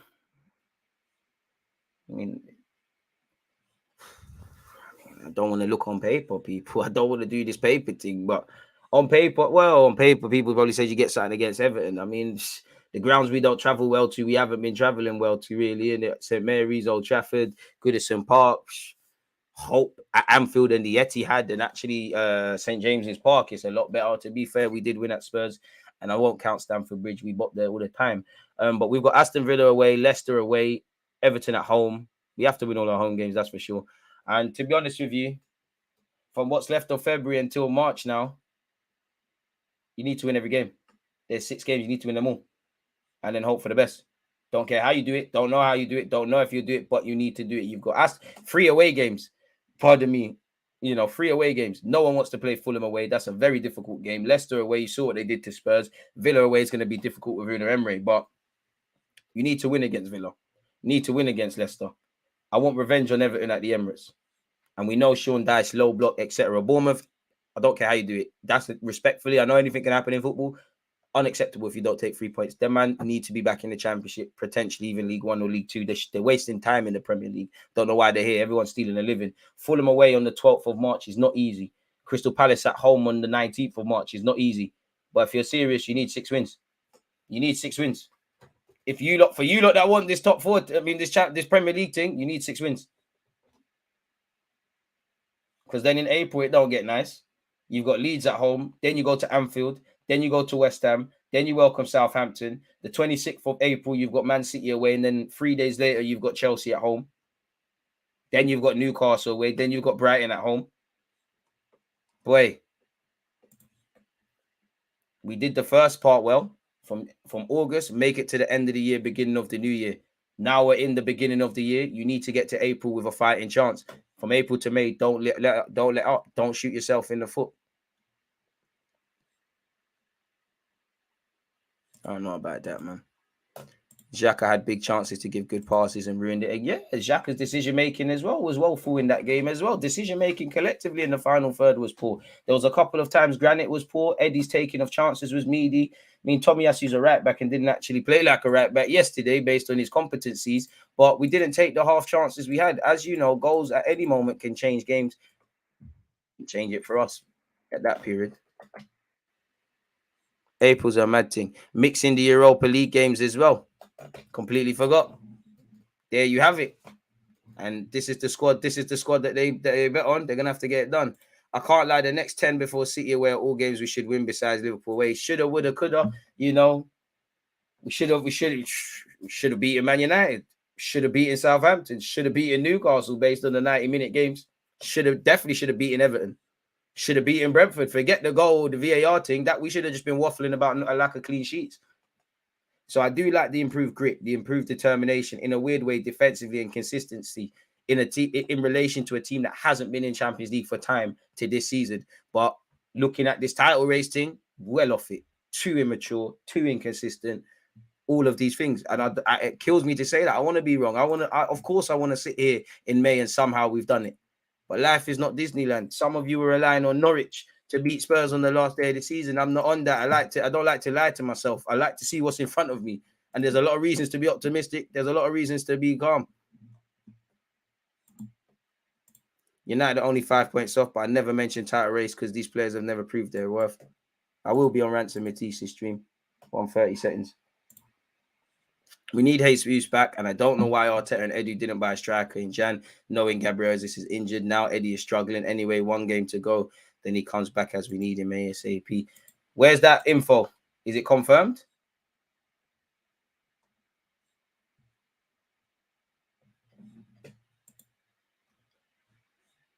Hi, YouTube. Sorry, people, completely off topic. Yeah, why YouTube? I don't like you lot. Why are you at me on Twitter like we're brethren, but then you demonetize my vids and all these things? Whoever the admin is, shout me. Boost the YouTube algorithm. Let's get these followers out there. What do you mean, bro? More of the season, left to play, bro. Get it out there, man. Stop demonetizing the vid. Stop acting like we're brethren, man. Stop begging it. Stop begging it. Don't demonetize this, though. Don't stop begging it. Stop begging it. Leave me alone. Do you think we can win a trophy this season? Maybe Europa League. I mean, Champions League football via the top 4 spaces, and obviously Europa League. This is what man wanted, didn't it? Obviously, goals, dynamic shift as the season goes on, and Arsenal find themselves in a conversation. Sorry for something else. But yeah, blood. Big up DJ. I see Arsenal getting a lot of draws in the second half of the season, especially dealing with Newcastle, Everton, low blocks. I just don't think, unfortunately, I love my team. I love what we're doing. I love some of these players. I just don't think we've got the collective ingredients. I don't feel we're nasty enough. I think we're a bit too immature. I don't think we score enough goals. I don't care what statistics say. I don't think we have any players. We've got players with the X factor, but we ain't really got players consistently. And those that have lost form that you can look at to get you out of trouble when things are going left.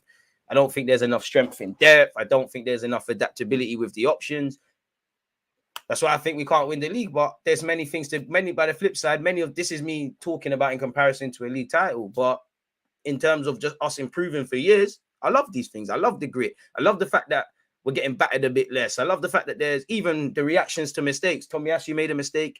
Odegaard slapped him in his face. Let's keep going. I love all of this. I love that players are standing up to be counted, but ultimately it's a fallacy, bro. Certain man are just not, and not in a nice way, you're just not good enough to be that, you know. You're going to have to get into a scenario where Xhaka and Partey may or may not play week in, week out. I love Gabriel, but if we keep progressing as a club as good as he is, the Bozo gene, that and it weren't really a thing with Ramsdale, but you lot might have to become squad players or something else might happen. Eddie's developing well. We might get into a scenario where, you know what, Eddie, you're a squad player, or we might have to sell you and bring in the next guy. As much as I love what we're doing, bro, we're not here to make friends. We're here to win football games. So, Bob's your uncle, really. Shit doesn't mean will. Exactly. You need to go out there and win. You need to go out there and grab the 3 points. YouTube needs to fix up with the notifications, that as well. Big up DG. Surely Jesus come back after the international breaks, resurrection settings. It could all be set and done. Can't we call back Balogun now? Nope. This ain't even a shot at Eddie, but he scored early in the season and cupped his ears in celebration for what? Celebration, dude. We had luck this season because we've earned the luck. You know, we've done well in games and we've earned good luck. When you don't do everything in a game like City, you're not going to get them margins there because the other teams are awful. And to be honest, the other teams being awful got nothing to do with us. Edu needs to invest in players if he wants to go head-to-head with the big dogs. We get Champions League football. I'm not saying we're probably not going to get the wavy guys, but it does allow you to punch a bit higher.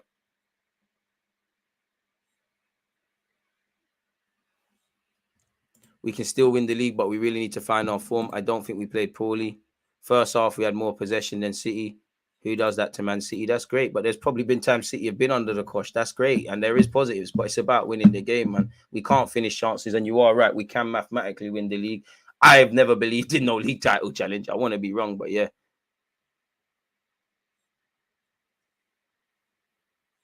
We played bad. Second half we bottled it. More so second half, we gifted City all 3 goals. That's playing poorly. Exactly. And this is, you know, life. Like in life, in football, you'll see what you want to see. If you just want to see a bag of negativity, you'll see that. If you want to be overly positive, I'm not saying anyone is, you will only see that. If you want to see what's in front of your eyes, you'll see that. That's why I always implore you lot to watch the games again and again and again. There's been plenty of times, like even Xhaka. I was like, right, I missed that first time. You know, I didn't really recall that. You won the ball back for Eddie and Nketiah to obviously win the penalty. You see a lot of different things. Just got to keep going, man. Well, Saka scored in another top 6 game. We're leaving with something, eh? There's always something, man. It is what it is, man. But it's it's time to stand up to be counted. Gabriel needs to be benched now. A bit harsh. Why did we buy the Polish centre-back, but we don't give him a chance to play? One, he probably has to learn the language, like Arteta said. 2, he still needs to adapt. 3, Gabriel's, he made a mistake, but he's been good. He was good in that game. I can't lie to you. And he's been one of our better players in recent games.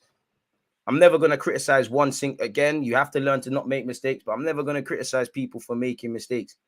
It happens. You need to learn from it. If we rock into next season with Partey and Nene being as important to our success as they are now, then we might struggle for top 4. Now, by all means, Xhaka, there's a lot of experience. I like Xhaka. You lot could start, but Xhaka can't be the only one, you know, because at some point you're going to need to revamp and upgrade on Xhaka.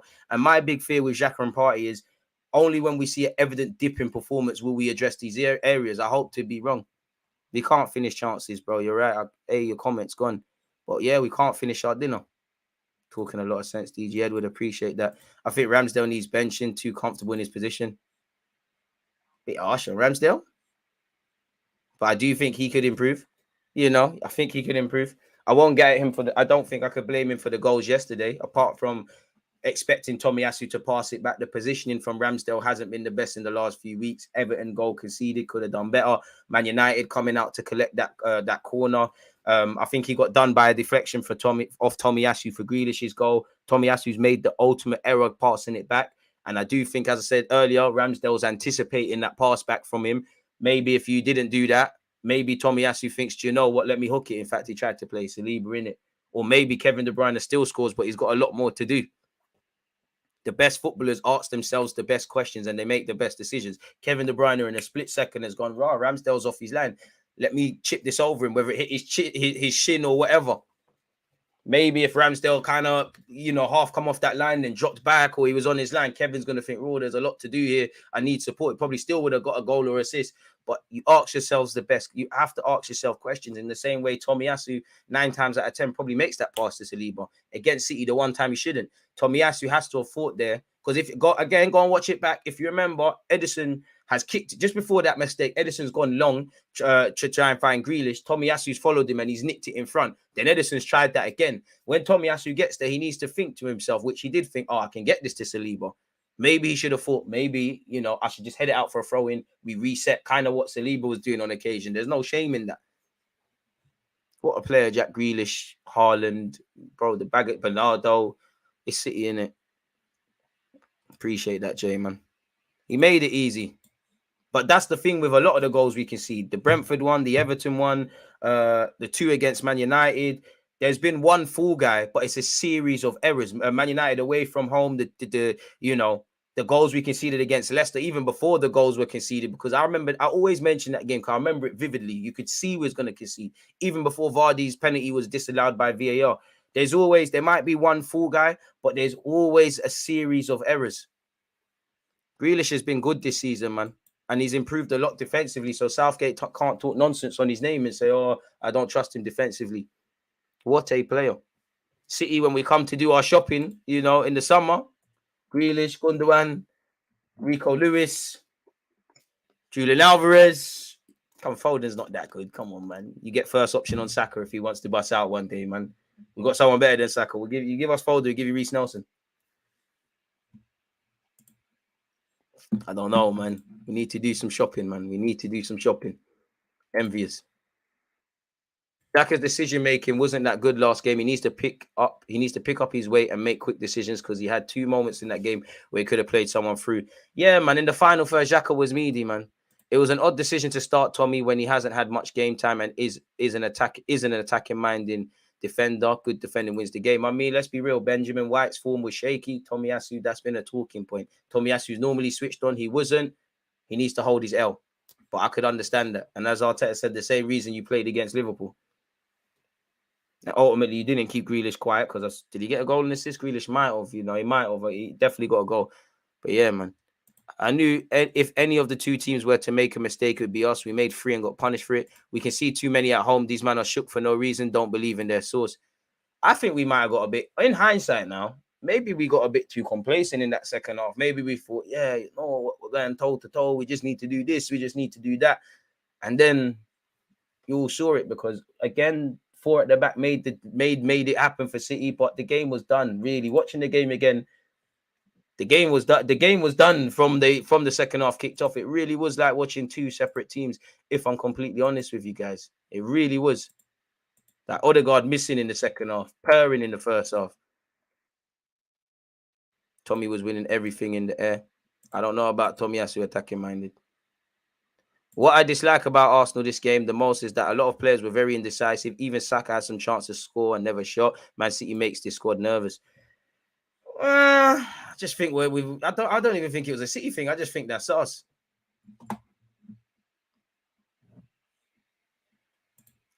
Tomiyasu playing blind passes. He has to hold his L. I still stick faith in Tomiyasu because you've done well for us, but you need to hold your L. You've done something stupid. It is what it is. One mistake or one good game don't make or break you. You got to go again. Hold your licks. Ask yourself why you did that, what you saw. As I said, in my opinion, them passes come off 9 times out of 10. And although Gabriel and Tomiyasu might have made the difference, a couple of players' decision-making, as you just in an attacking sense, Saka, Xhaka, Eddie. There was a couple of times we was giving the ball away quite cheaply. Zinchenko's trying to do some crazy skills in our box. Xhaka and Gabriel for the last goal as well, really, if I'm honest with you. Slightly even Trossard, could he do better protecting the ball there? Following runners. Again, football's about asking yourselves the best questions. Tomiyasu's caught over covering. Maybe Saka could have went, wow, Grealish is by himself. Let me go and over there and pattern this. So there's always one guy who makes a mistake, but there's always scenarios. Going back to Spurs where they won that penalty. If you remember, Bentancur won at home. Bentancur won the ball of Saka in their half. It's 7 versus 2 in midfield. I think it's Kane and Son. Somehow they've got from their third to the middle third to the defensive third. Ultimately, there's a penalty given. Why is that the case? Why did that happen? If that's City, they'll guys will take yellow cards. People will make the foul. People will drop in. You know, we might not never be there with City, but we can be a lot more street smart. Are we the most street smart in the team in the league? Evidently not. But we need to be a bit more street smart, and ultimately immaturity and a lack of street smartness, in my opinion, it cost us yesterday. Like it bit us in the arse. Pause. Like it shanked us. We played stupid games. We won stupid prizes. We have to hold that, hug that, accept that. It is what it is. We should have been force feeding Saka in the first, bro. On another day, I can't lie. We got to be every time Bernardo Silva does anything. Ref, how many? Provoking him. It's that sort of nastiness we need to learn. We need to learn really and truly. I mean, City on mind games, man. City on mind games, man. Ake saying Arsenal still the favourites. Pep is saying they're still the favourites. You man are on the maddest of mind games. You man are on mind games, man. Big up Josh Kroenke for being there. You man are chatting the most shit, man. And this is experience as well. They're gassing the tip. You man are gassing, man. You man are capping, man. Get out of here, man. Get out of here. You can fool them, man. You can't fool me, man. Come on, people, get the likes up. Not even 100 yet. You man are taking the P. What's your opinion on personal opinion on title challenges? Can you see us realistically challenging for the league title? Well, you're challenging it. You are challenging. I don't want to challenge. I want to win. I'd rather Arsenal not be involved if you're not going to win it, Carl. You made man believe in something. I don't think we can do it. I don't think we can do it. I want to be wrong. Have you got an opportunity? Is there a lot of games? Of course, but I don't think we can do it. We're too immature. We shoot ourselves in the foot a bit too much. We go through the motions a lot of games. You know, we haven't got the squad. When everything's going right, it works. If there's a single spanner in the works consistently, because there has been times things haven't gone our way and we've got over the line, we're not able to do that. We're probably too nice. I think we've dropped 10 to 15 points already against City by his peak, bro. They're on top on goal difference. They're going to admit City are going to score more games than us. They've got players who have been there, done that, wore the T-shirt. We're not street smart, man. And I just think a lot of these players, even though they've been in good form, they're just far too limited, man. I want to be wrong, but I just don't think we've got the juice. Inability to cope with injuries. Don't think we can do it, bro. But what you can do is just finish as high as you can, have the first real standout season under Mikel Arteta, and aspire to build upon that. Anything past that, it's these players' business. If you want to win the title, then you have to get 28 out of the next 30 points. That's just how it is, bro. If you need to get about 90 points. And the task is made even harder now. We stopped working hard in midfield. These guys ducking the scrapping for second balls. I agree with that. It's the hard graft, man. Blind hospital passes, hesitation in front of goal. That's all a mental thing, not quality of the team. Football's a way more mental game than people like to make out. How many footballers at Sunday League or even in the Prem or whatever, there's guys that, bro, I've seen guys that can, you can't get the football off them in a telephone box, but they're fucking shit. And you see guys that can barely do 5 kick-ups, but they're amazing. It's about mentality, especially in this country. A man flies into bare tackles, he's gassed. How many guys are blessed with technical ability? Not on nothing. He should have just whacked it out, man. Hindsight's a wonderful thing, but he didn't. Can we do it? I don't know. I mean, the form they showed first part of the season, yeah, but I don't. My head isn't in Disneyland. I prepare for the worst and I hope for the best. And I don't like to talk about our limitations or whatever to catch the team out or be negative. This is the reality. Like, I just don't want to bury my head in the sand. There's a lot of positives. There's a lot of concerning negatives, essentially. So what more can you say? The players have got to, man. You finished second. Very good achievement for you lot, but he really cares about finishing second. I'll take it. Automatic Champions League qualification would cap off a great year. If you could bring Europa League home, fair enough, but second don't mean nothing, innit? You don't get medals for that. Second place, first loser, innit? Really? We've been linked with Denzel Dumfries. We're monitoring Marcus Rashford because of his contract. Yeah, fucking right. These journalists not even trying with these rumors and that now, man. Might as well look at some of these transfer rumors to wrap this up, people. 1 second. Let me tidy this up. Apparently, Pep Guardiola has said, I decided something new and it was horrible. Second half, we were more like we are. We let them play in the build-up, our shape. We let them play Jorginho, Xhaka, Zinchenko. They found the runners outside. We adjusted a bit. Ruben Diaz was good going more aggressive to Martin Odegaard. We played more and Haaland helped us out a lot. He used his power to keep the ball. In the first half, they had one more man in midfield we struggled to control. And then he bigged up, what's his name? Bernardo Silva as well. So it makes sense. It makes sense. It makes sense. Big him up, really. Big up DG. Went to sleep real sad. Woke up with some liberty in the situation. We gifted them the game, especially in the second half. How bad is the Partey injury, and can we pick ourselves up? No clue on Thomas Partey. Hope we can pick ourselves up. I don't know why. I wouldn't say players aren't finding Martinelli. They found him a lot. Tomiyasu was very hesitant to make forward runs as well. Many times I see Jorginho tell him to make the forward run. Amen. But that's not what he's built for. Haaland sacrificed his game, and when you sacrifice, you get your goal, and he worked very well. He was doing the Lacazette thing last game. Next 5 games are going to show the quality and, most importantly, mentality of the team. We'll see what these men are about. Were you happy Chelsea lost to Dortmund? I mean, anytime Chelsea, Spurs, or any of our pagans lose, it's great. But, you know, some of my Chelsea supporting brethren are attacking me for losing, and they've lost as well. It's a coping mechanism. I don't really care. Like, tunnel vision settings on my football club, innit? I enjoy the banter and that, but all that really matters is what we're doing. If I'm completely honest with you. 1, 2, 6. What's the seconds on the clock? Call that 50. Let's look at some emerging transfer news to wrap this stream up, people. Again, let me share my screen with you lot. Make sure you smash the like button if you haven't already, folks. It's appreciative each and every time. Oh, are you going to help me zoom out? Because I can't see that. Where do we start? Slap that over there. Slap that. Sorry, folks. Slap that over there. Slap that over there. Slap that over there. Let's start with the first bit of nonsense, people. I mean, right back's an area we could address. Fans tried to fight me for suggesting this, but allegedly Arsenal joined Man United and Chelsea in the race for Denzel Dumfries after Tomiyasu blunder versus City. Very reactionary. We linked with Lautaro Martinez yesterday. We've been linked with, obviously, this Donny today, innit? Apparently, Inter Milan are broke. Obviously, Dumfries is a decent fullback, can play in the back three. Very, very, you know, goes forward and that. But yeah, is it just me, or is there an internal thing going on between Martinelli and Nketiah? 2 games in a row now, the two have failed to make a dangerous pass to each other when it was readily available. I don't know, man. You'd have to talk to someone that knows. I don't know. But anyways, Arsenal have reportedly joined Man. Bro, what's going on here? What is going on here? That's not my sexy voice. Neither is that. What's going on? Arsenal have reportedly joined Man United and Chelsea in the race to sign Denzel Dumfries from cash-strapped Italian giants Inter Milan. United and Chelsea have previously held interest in the Dutchman, 26, who's a regular starter at the San Siro. During his 2-year spell at Inter, he's played 71 times and he's won the Italian Super Coppa twice and the Coppa Italia. Obviously, he plays for Holland. That's obviously cued the Man United links. Chelsea wouldn't mind a fullback, so that's where you have it. Apparently, Inter Milan need to make around 53 million from player sales this summer due to their dire financial situation. I wonder what that means for Lukaku. According to a Spanish outlet reporting on a Dutchman playing in Italy about an English club, Arsenal have joined Man United and Chelsea in registering their interest in acquiring his services. He would command a high fee, and when we've been linked with some of these other players, it probably a myth, really. So we have to see how that develops. Probably worse. Odegaard picks the area we weren't good enough. We've seen this already, people.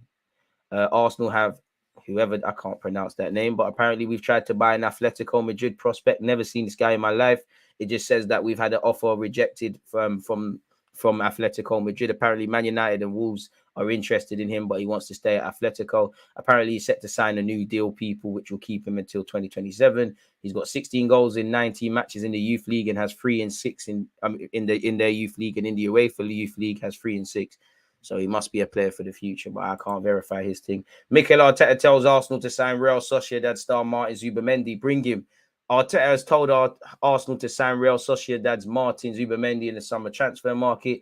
Zubamendi is open to joining Arsenal at the end of the season after turning down a move to the Gunners in January, with the midfielder keen to finish the current campaign with the Spanish club. Sociedad have informed Arsenal that the 24-year-old 60 million release clause, £52.6 million will need to be triggered in order for the transfer to happen. According to Sport, Arsenal, they're now reporting that Gunners boss Mikel Arteta has personally asked the club's hierarchy to bring in Zubamendi in the summer. Barcelona also keen on Zubamendi, but it's believed that the Spain international is keen to test himself within the Premier League. Currently this season, he's got 26 appearances, people, across La Liga, the Europa League, and the Copa del Rey. He has 124 appearances since making his debut in 2018-19. I've got 4 goals, 5 assists. We all know we need to address midfield, in it, really. And I'd bring him in. What's Martinelli said? Martinelli insists Arsenal's fighting spirit can keep their title bid alive. We know our team, we know our qualities, and we're going to stick together. There's still a lot of games to play. We know our strengths, and we'll bounce back. We're a family, and we're going to fight until the end. For sure, it's going to be tough games, Villa and Leicester away, but we are ready. We know our team, and we go for it. We lost the game against Manchester City, but we are Arsenal. We know how big we are and our qualities. We go to the next game to win and to try and beat Villa. Pick him up, man. I have more belief because I see a team that is going head-to-head with them, said Mikel Arteta. I have more belief in my players. The atmosphere and performance was really good. If you take that away, if you take away that, you gave Man City 3 goals. I mean, that's happened. But for the rest, I don't know what else I can demand to the players to match that level. They're the best team in the world, and we match that level. Fair enough, man. Fair enough. Moving away from that, however, folks, what has been said here. I mean, you go back to January, Mikel Arteta said Arsenal must be realistic about our title hopes, people. He said it's not about stopping anyone. It's about being realistic about where we are, the way we are performing. Obviously, it's impressive and we are happy with that. But as well, we set the objectives in the short term and what we want to improve and what is making us win that many football matches. So, yeah, temper expectations, man. Again, allegedly, Arsenal are plotting a move for Marcus Rashford. Marcus Rashford's got no reason to leave Man United. Ten Hag loves him. The fans love him. He's in great form. You're from Moss side. Going to cost a pretty penny. You will sign a new contract, but for what it's worth, there you have it. Arsenal are lining up a sensational move for Manchester United's talisman, Marcus Rashford. If this was able to happen, why not? But it's WAS, people, clearly, man. Arsenal are monitoring the situation of Rashford. Obviously, the 25-year-old is in contract talk. United have no intention of selling him, and Arsenal remain interested in securing his services. Has previously been linked with PSG. Surely United would sell him abroad if that was the thing. Apparently, Brighton now set Mitoma asking price. Allegedly, people. And Arsenal have been linked with him. He's been quite good. Didn't we see 35 million last night when we did a watch-along, people? Arsenal have reignited their interest in Inter Milan striker Lautaro Martinez ahead of the summer window. Sources have told Football Insider it is believed Martinez would be very keen on the move, and a fee between 70 and 80 million could be enough to secure his services. Again, the dream is free. The hustle is sold separately. Fabrizio Romano has said Arsenal have sent their scouts to watch Victor Roque. However, it's the same for 5 top European clubs. Barcelona want to sign Roque. He's on their list. Atletico Paranaense are looking to receive around 60 million euros. So that's about 50 odd million quid for someone about to turn 18. It's a lot of money. So it won't be easy for any club. Fair enough. In that regard, Arsenal among 5 clubs tracking 60 million talent as transfer race hots up. I bet this is in relation to Victor Roque. Yes, it is. And we've just covered that from Romano. We've spoken about Denzel Dumfries. What is Goal.com's transfer column linking us with as well, people? Arsenal keen on Ansu Fati. We've seen that before. Arsenal keeping tabs on James Maddison. We saw that yesterday. We're looking at Victor Roque. It will cost 35 million for Matoma. William Saliba is allegedly close to signing a new contract. We know we're linked with Declan Rice. No decision has been made on Balogun's future or to hand Reece Nelson a new deal. We're tracking Edson Alvarez. We face competition from Newcastle from Milinkovic-Savic. Nothing new here, people. Leverkusen want to sell Moussa Diaby. AC Milan are looking at Balogun. The dream is free. The hustle is sold separately. Arsenal scouting for other clubs. I mean, everybody knows everyone, innit? It's long gone are the days of people being unknown entities. I'd say Arsenal can identify talents. You've got to be able to close deals, though. And if you don't, and you leave windows of opportunities, you find where we found for Rafinha, for Caicedo, for Douglas Luiz, for Mudryk, ultimately, for a variety of reasons, not signing for the football club. Smith Rowe really not being fit as an 8 is so costly. Everything good that he does is accidental. Who?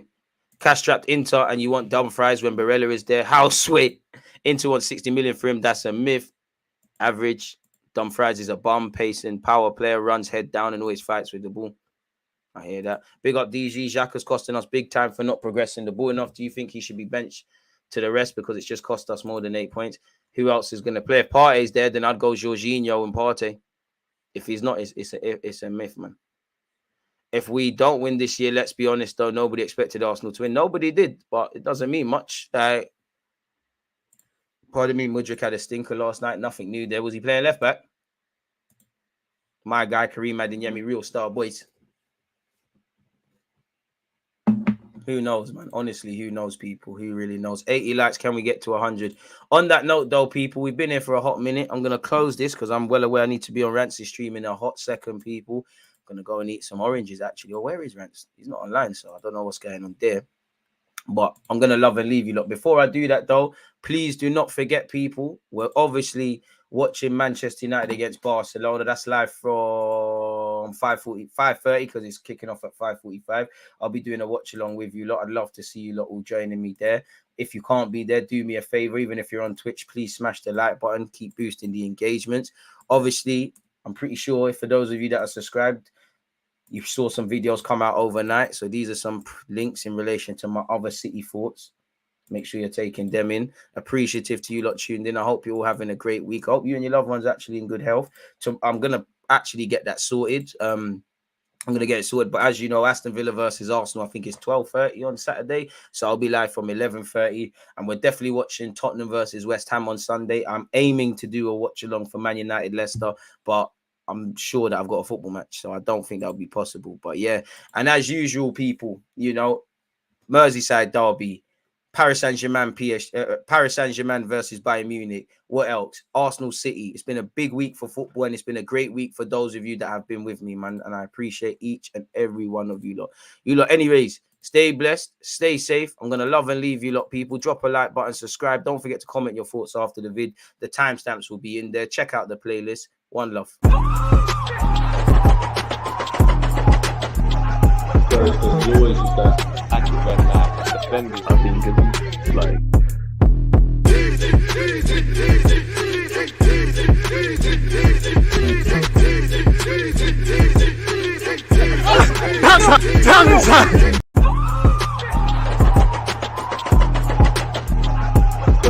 there's always just that active red flag defending. I think it's like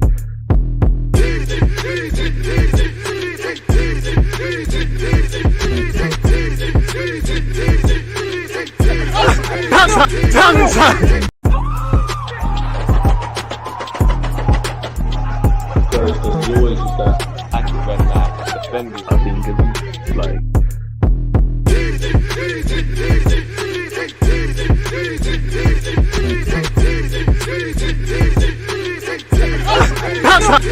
like